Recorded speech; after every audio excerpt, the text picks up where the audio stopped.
సాధారణ సభ్యుడిగా జగన్ ప్రమాణం నేటి నుంచి ప్రారంభమయ్యే అసెంబ్లీ సమావేశాల్లో ముందుగా సీఎం చంద్రబాబు, ఆ తర్వాత డిప్యూటీ సీఎం పవన్ కళ్యాణ్ తో ప్రోటెం స్పీకర్ గోరంట్ల బుచ్చయ్య చౌదరి ప్రమాణ స్వీకారం చేయిస్తారు.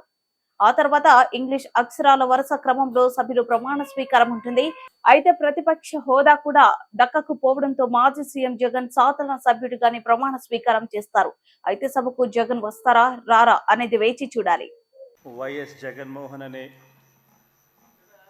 నేను, జగన్మోహన్ రెడ్డి అనే నేను శాసనసభ సభ్యునిగా ఎన్నికైనందున శాసనం ద్వారా నిర్మితమైన భారత రాజ్యాంగం పట్ల నిజమైన విశ్వాసం, విధేయత చూపుతానని, భారతదేశ సార్వభౌమాధికారాన్ని, సమగ్రతను కాపాడుతానని, నేను స్వీకరించబోయే కర్తవ్యాన్ని శ్రద్ధాసక్తులతో నిర్వహిస్తానని దైవసాక్షిగా ప్రమాణం చేస్తున్నాను.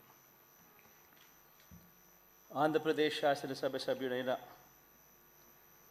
వైఎస్ జగన్మోహన్ రెడ్డి అనే నేను సభా నియమాలకు కట్టుబడి ఉంటానని, వాటిని అనుసరిస్తానని, సభా మర్యాదలను పాటిస్తానని, సాంప్రదాయాలను గౌరవిస్తానని దైవసాక్షిగా ప్రమాణం చేస్తున్నాను.